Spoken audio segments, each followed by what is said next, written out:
Originality. Yes. How many people come to you and want to do the same shot that you've done 16 times already? And as a photographer, is it your job to help them see that they don't need to do what everybody else is doing? Let's do something original. How often do artists come to you and just want to do what was done already?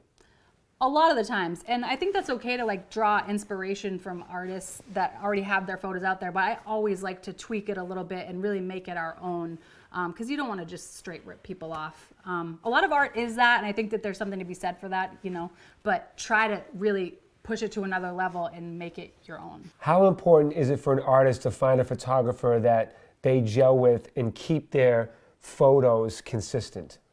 Yes, you mean because a lot of the times you're working with different photographers, and like how do you keep your theme on an Instagram feed consistent? Right. One way obviously is to go to photographers that are shooting in the same style. Some photographers only shoot natural light, some photographers only shoot studio. I personally, when I'm working with bigger influencers, if they want to edit their photo to match their theme, I'm okay with them doing that. So many photographers are not. Never touch a photographer's edit unless you ask their permission first. Right. And it's nice when they ask me permission first. They're like, can I just put this filter on it? I'm like, yes, that's fine. If not, because you can really offend photographers by doing that, because that's their art and that's their style.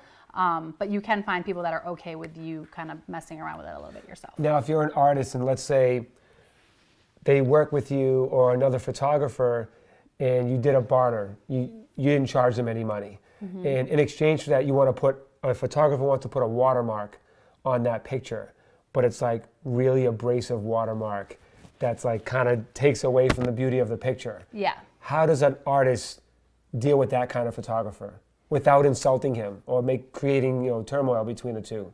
You got to be really upfront about that. I think watermarks, I don't want to say they're a thing of the past because it's a way to book more work. But if you see them using watermarks with other people anyways, they're going to use it, and you have to ask beforehand, because that might be another form of exchange or payment, is that they can watermark the photo. So just ask beforehand and make it very clear if you don't want a watermark, or if you do want a if they insist that you do, just have it be really small and subtle. Right.